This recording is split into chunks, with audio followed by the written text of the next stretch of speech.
Hi, my name is Jon E Quest, and you are watching the Illest Lines. My boy Daniel right here.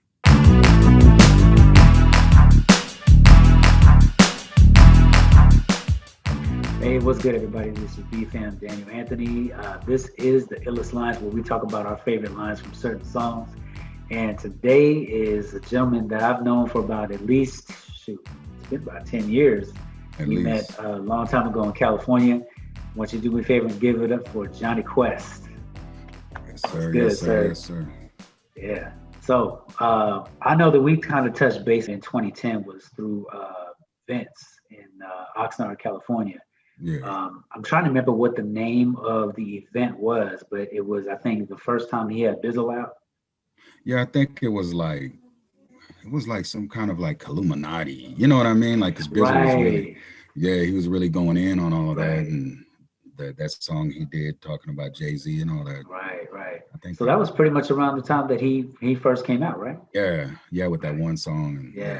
yeah. Mm. One of the things that I remember about that night, because it was me, Michael White Jr., and Chris Webb. We came out and we just were glad to be a part of what Vince was doing. During he was still hard step at that time, wasn't it? Mm-hmm. Yeah. And just to be able to see his not only his ministry grow, but also everyone that he had touched. Because once Yeah. you were you a part of that label before, or Yeah. That particular show, that was like me, um, kind of like first getting to know them in a way. right, You know, right, we kind of knew of each other, and that was so that first show was like my introduction. I got to kind of know everybody a little bit, and it was kind of like my initiation, I guess. oh, okay, but yeah, so yeah, it was. I think it was actually my first concert I did in Oxnard. So oh, okay. And how mhm. long had you been staying out in Oxnard at the time? At that time, I would go out there every once in a while because we there was a church we were affiliated with, and we'd go out there a lot. I'd always go to. I know you know Josiah Flash. Yeah, yeah, I met him like I think Yeah, twice. Yeah, yeah, I've known him probably like I don't know 16 years or so, right, something right, like that. right, But I would go out there because we were part of one of those like holiness churches, and his church right, was one of those that kind of like push the envelope a little bit. You know, Josiah was right. like he knew how to play the guitar a certain way. He Oh, is loved that hip right? hop. Yeah, he could Josiah. He could play the guitar, the Wow. bass. I'm talking about Flash. Yeah, the Yeah, guitar, yeah. bass, the Uh-huh. drums. Like the Wow. dude is. And so after these youth services and stuff, we would go up to this little like it was almost like a where yeah it was the youth room, and they would have Mhm. like ciphers and stuff. So I was Oh, like, wow. oh snap, there's a holiness church that at the same time the pastor was cool enough to just be like, look, well we still want to cater Right. to the youth. And so I started spending a lot of time out there. He has a cousin named Roy who used to go by Crying Rain, Mm. and uh, and I became real tight with him. So me and that whole family were tight. So that's Right. how I met Vince. I had did a concert at Flash's church, Uh, which was the first type of hip hop concert they ever did there. right. And Vince showed up, and he was in the back, and I just remember him looking at me, and Josiah Flash introduced me, and Hmm. then from then it was just history. Wow. That's cool. Yeah. And that night, like I said, I still remember. I think we went out to his event twice. Although I don't remember if you were there the second time that we went, but I just remember it was such an awesome thing for me, especially because during that time I had only been about maybe about 6 years saved, Hmm. and actually, going to church constantly, you know what I mean? So it was refreshing to see other people doing, Christian worship in that fashion, you know what I'm saying? And it Yeah, definitely made me feel like, okay, so I could be myself. Pretty much is yeah, what it is. I could be yeah. And I myself. was I was in the same boat because I was like the Yeah. same amount of years in. Oh, okay. So it was kind of like a culture shock to me a little bit. Right, Like I right. said, I came from that real like holiness side, so Mm, it was just a trip to just see just the whole different flavors of the body of Christ, right, right. and it definitely helped me out a lot. Right, right. How would you say then that molded you into kind of what you are as far as your standpoints and everything nowadays?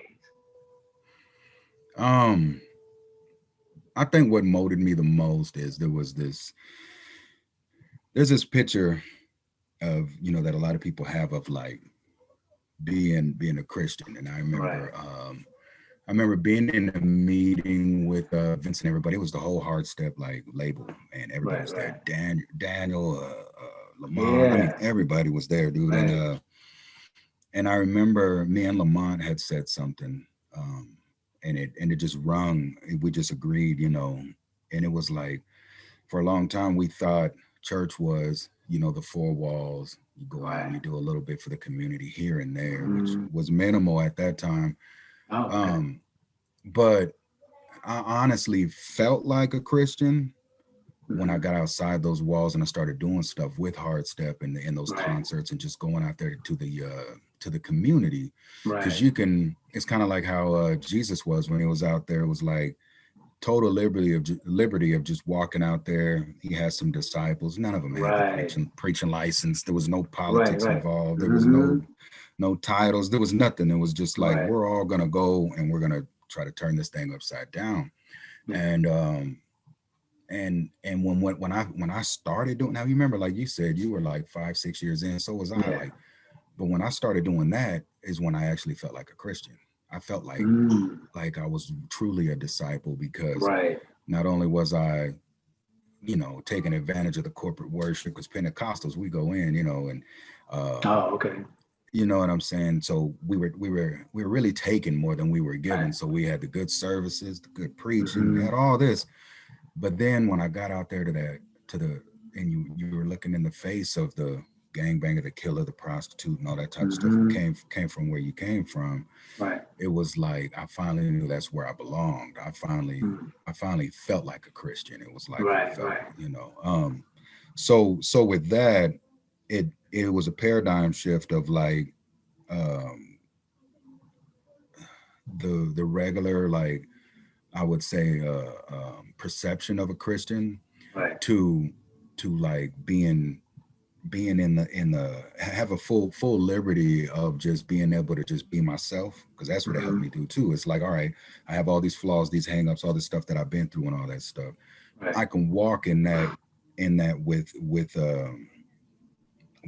authority as well, and know Hmm. that I'm not boxed in by legalism, religion, Right. what a Christian Right. is supposed to be, not to be, or whatever. Hmm. Like, God was like, now this sounds crazy. He was like, I'm gonna give you your own. I'm gonna let you walk in your own Christian like swag, and it wasn't like Right. nothing, Right.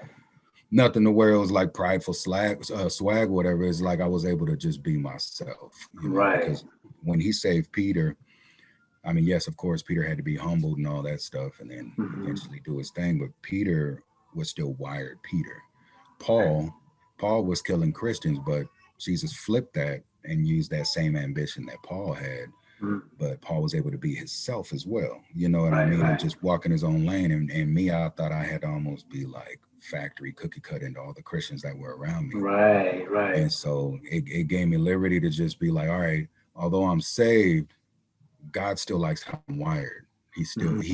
He's using me because of how I'm Right. wired, and don't be Hmm. ashamed of how you're wired. So I was able to kind of just loosen up, dude. Like Right. Vin, Right. Vince and all them used to be like, man, there was just they knew that there was almost like it was almost like a bondage on me where I didn't have that full Wow. liberty, Right. and after a while, a lot of like religious people kind of got scared. They were like, man, John, you know what I mean? Because I wasn't doing everything like, I mean, Right.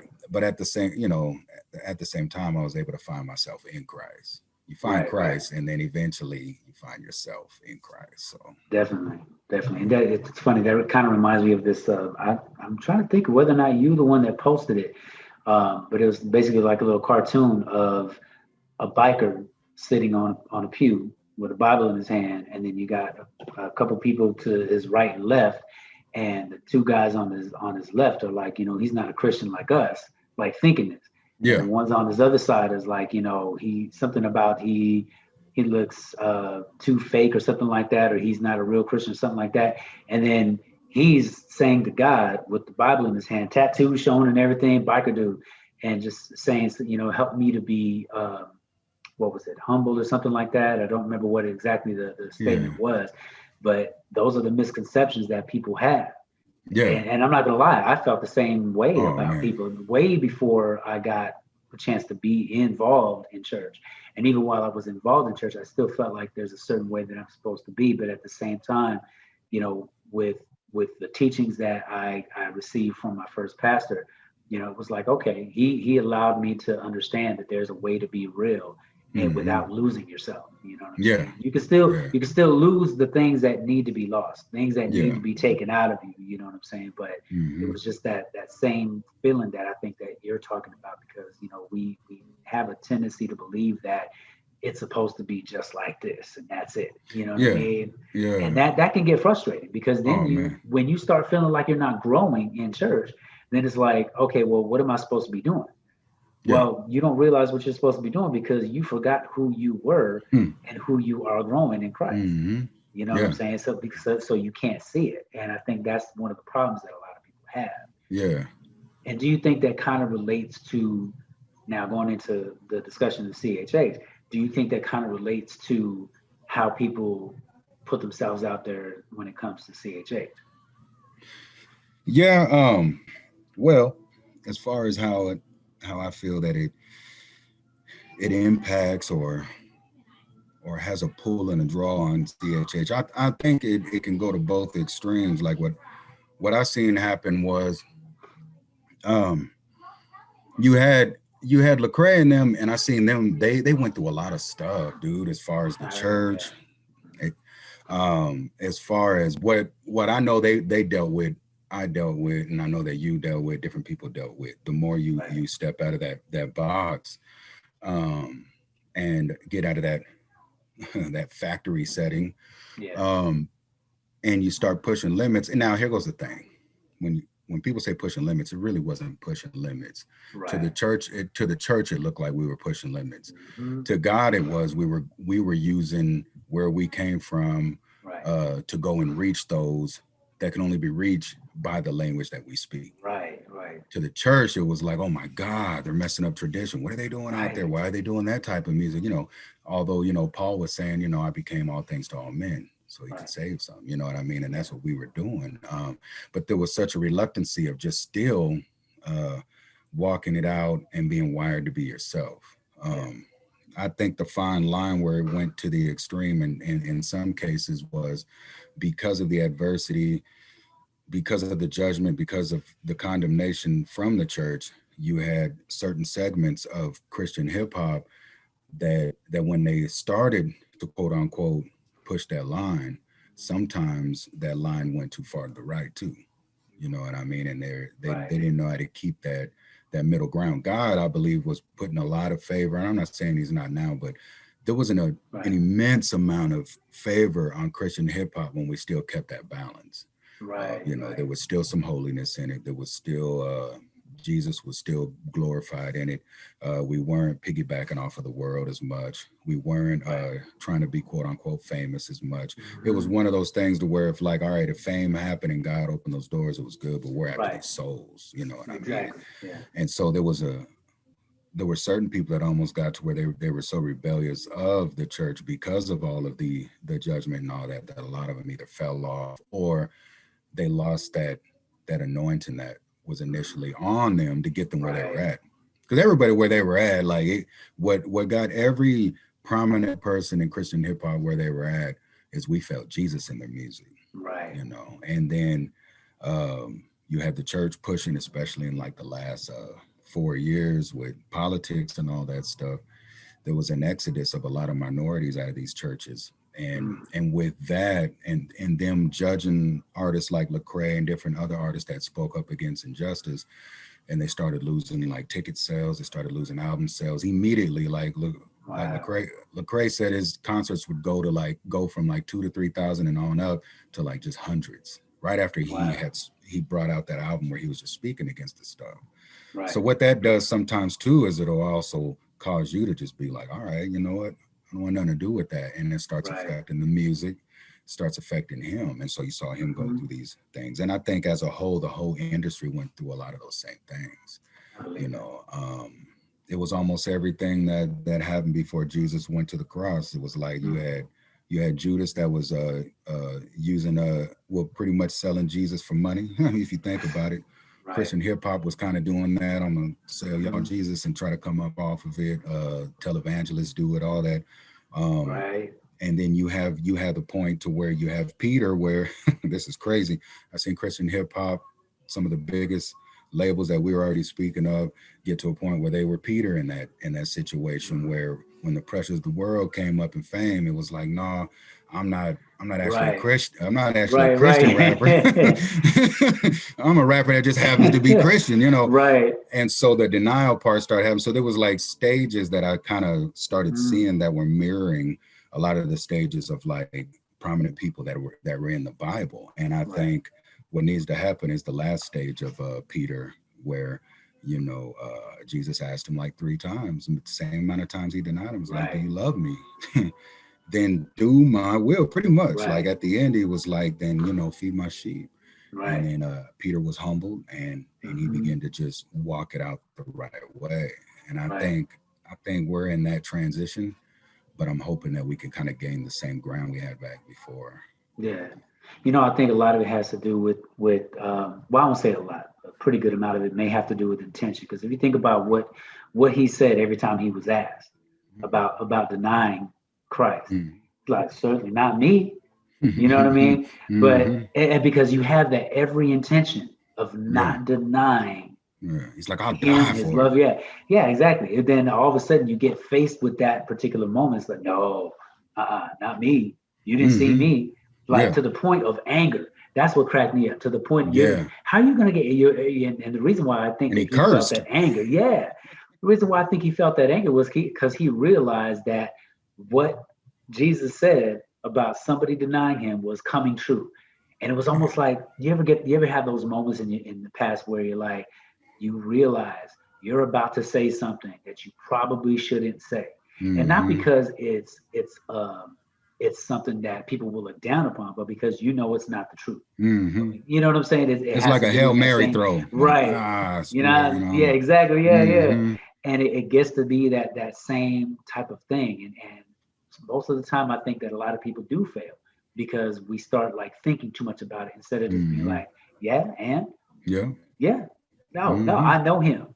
Yeah. Not do Yeah. I don't just know of him. I know him. Yeah. And I'm You know ready what I for whatever mean? you want to Yeah. bring. You Right. know. Whatever you want to bring. If I got to die for it, I got to die for it. Mm-hmm.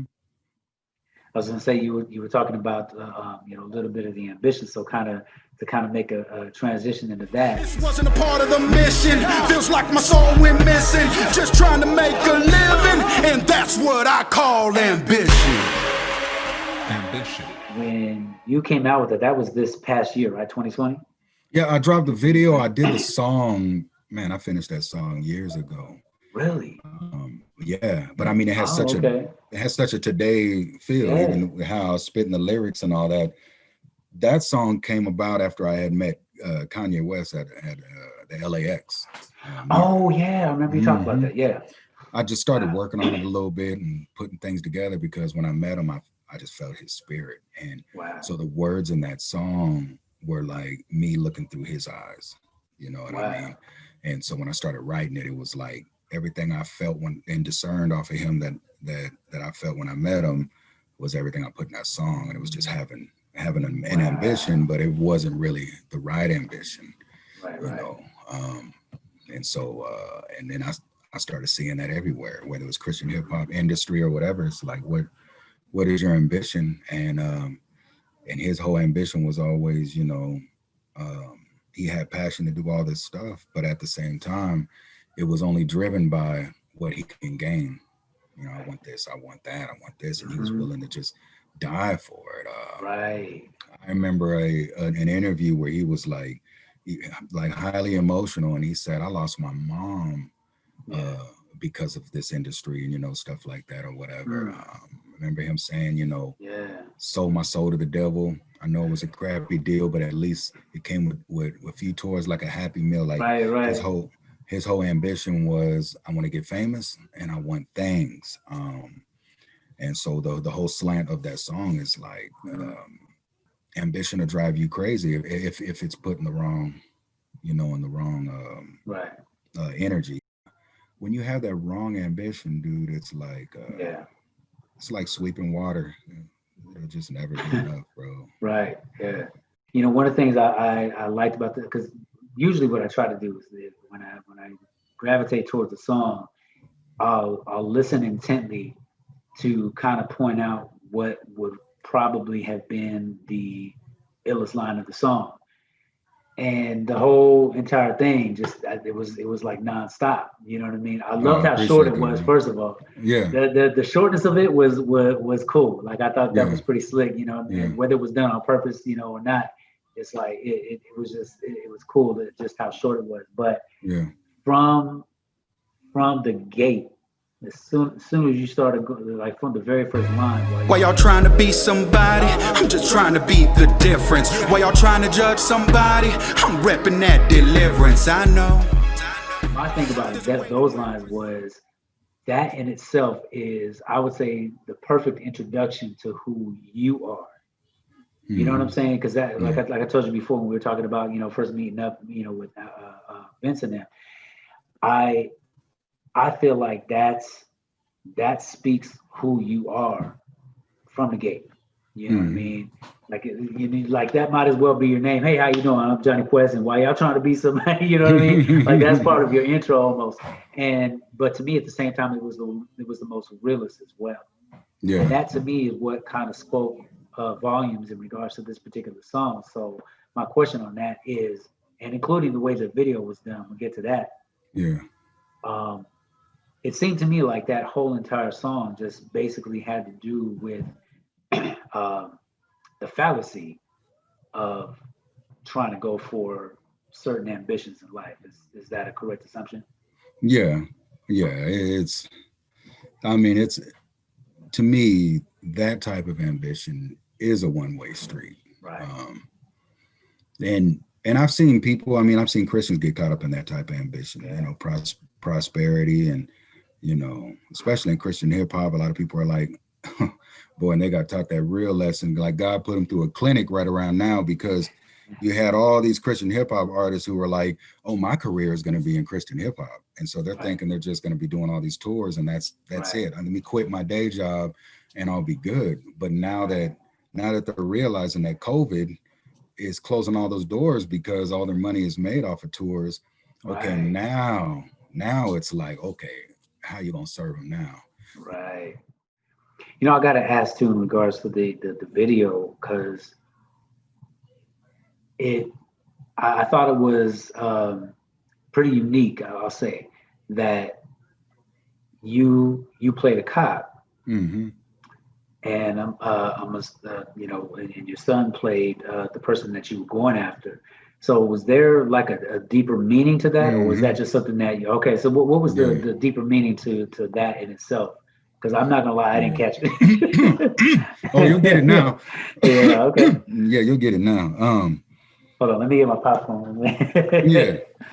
People people in his stage of life, I had seen this, and that's why I put him in the video because Mhm. he was actually in some of those stages. Oh, okay. Um, that's why I allowed him to smoke a cigarette in there, or whatever. Right. I was just like, I said, Camille, be yourself.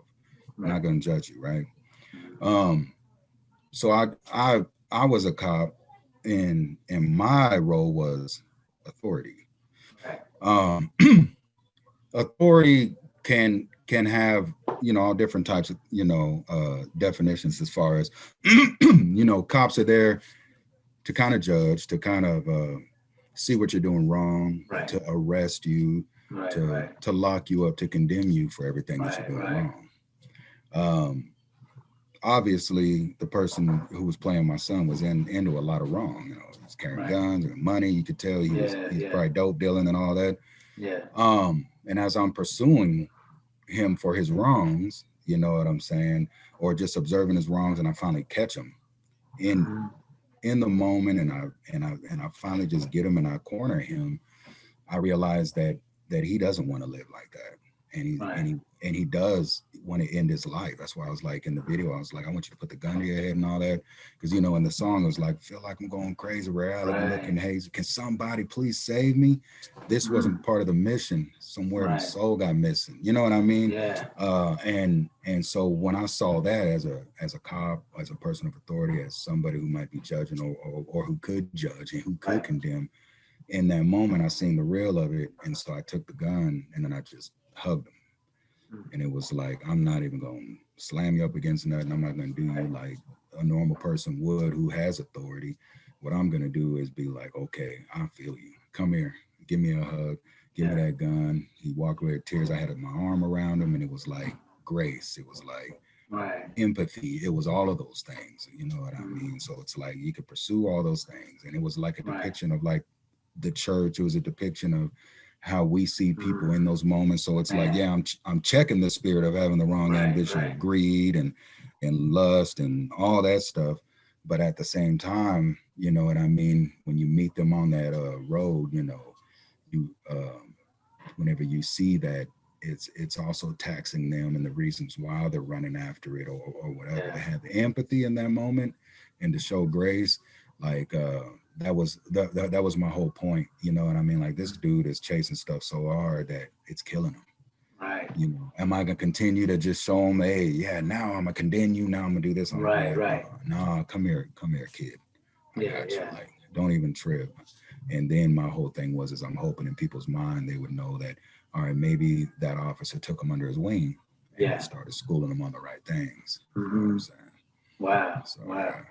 Yeah. It was real dope. Now I gotta ask though, and if this is too personal, let me know. No, don't trip. Um, but how much of that, or was there any part of it where you guys are going through the motions of acting in that you felt like there was actually more of a personal connotation between you and your son in regards to that Hmm. whole thing? Oh, there was. Yeah. There was the father and son thing. It was crazy, because that's where I ended up getting with him. Is, you know what, son, I know you're going through your things, just know I'm gonna love you through it. Right. Because I was the police officer in that video as a Yeah. father. Right. You know what I mean? Chasing around, you're coming to church or whatever it was. Yeah. Get up, Yeah. do this and Right. that. And then after a while, and he even told me, because of the music he does, he does secular stuff or Right. whatever. Right. And the old me, I would have been like, hey, why you got this? Right. Why you Right. saying that? And blah blah Mhm. blah. He said that he comes to me more about music because I give him all types of knowledge about just music and Right. just doing it the right way. Mhm. He said, Dad, I wouldn't even have came to you if you were still like the old Yeah. guy. You know what I mean? And Yeah. so I had Yeah. just got to a point, me and my wife talk about it all the time. When any of my kids start going down crazy roads, especially whenever they're at that adult age or whatever, Yeah. all I can do is just give them some foundational advice. There's an old, I think it's either Ethiopian. It's one of those. I think it's an Ethiopian proverb that says, "When someone doesn't heed to your advice, let life's adversity teach them." And so I had to get Yeah. to where it was like I wasn't so much of just hands on and Yeah. judging Yeah. them, and even on the Christian level, hitting them with this and hitting them with that. Right. Right. I had to I had to do kind of what I did when I was out, when we're out there, evangelizing and helping people. Just become all things to all men and just be approachable to all of Right. them. Full grace, Right. just like, you know what Hmm. I mean? The last question I want to ask is, what would you say is the illest line that you ever heard that had an impact on your life? One of the illest lines. Yeah. This is gonna sound arrogant, bro, but it was like one of my own lines Not to a at all. song. Hey, It's the sometimes our song, own stuff really speaks, though. yeah, dude. And it had to do with me, kind of like we were talking earlier, letting go Yeah. of feeling like you have to be cookie cut. And Right. I know I post things sometimes that are controversial because I talk about injustice, or I'll talk about what needs to change in the church, different things Right. like Right. that. Mhm. And I had wrote this verse in the song that I've been working on, and uh, it says something like, "And I ain't lying, you see, I'm what you get when you let go of what you trying to be." And it was like, I finally had got to a point to where I wasn't trying to be anything. Right. It's like, so when people see me, it's like my explanation of myself is like, I'm what you get when you let go of what you're trying to be. Like a lot of people are pleasing people. I spent so much time in religion, pleasing everybody in life, but my life was so boxed in with what is everybody going to think? Well, what if I lose friends if I'm totally honest about injustice, or if I'm totally honest about the church, or I'm totally honest about this? And it was like, I had to let go of that. Yeah. So, and there was a different type of freedom, whenever I finally let go, then I was able to just be like, okay, how Jesus saw Peter, even when he was chopping an ear off, when he was denying him, all that type of stuff. Yeah. All those wrongs, everything he even saw in like Paul, although Paul was killing Christians and all that type of stuff, there was an ambition that Jesus saw in Paul, where he was like, his passion and his drive to be so loyal to something, even though it was wrong, I can use that. Right. Moses killing that officer who was beating on that slave, his passion to stop injustice was so big that I'm gonna have him help release all of his people. To me, it's like they were able to. God was using them because of who they were. Right. Moses, how else can you help people who are enslaved? I mean, he was an orphan. He was sent up a creek by his mom. He was adopted. All these different things. He was insecure when God approached him and was like, "Nah, can you use somebody else? Pretty much, I don't speak right." Peter denied him, chopping off ears, and you know what I mean. But he got the revelation. Although he was wired different, he knew. He said, "You are the Christ. You are." Right. You know what I mean? So when you just look at it. To me, that's like the illest line, for me, because it was like me capsulated into just one term of my like whole journey in I'd say the last 5-6 years. I had to let go of that. I let go of, I might lose a few friends because I just spoke on that. Right. I might lose a few friends over here or whatever. And I was so fearful of that. Fearful of the judgment, fearful of, oh my God, people won't listen to my music no more because, you know what I mean? Because I'm finally just going to be me, the same dude that God's going to use, the same dude that loves God and all that. But I'm finally cool in my own skin and know that God loved that. And that's why he ended up using me. He didn't want me to turn into something crazy. He saves you.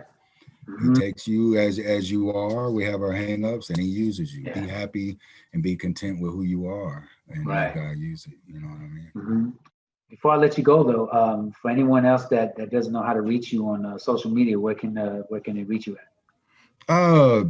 Instagram, Jon, what is that? _E_Quest.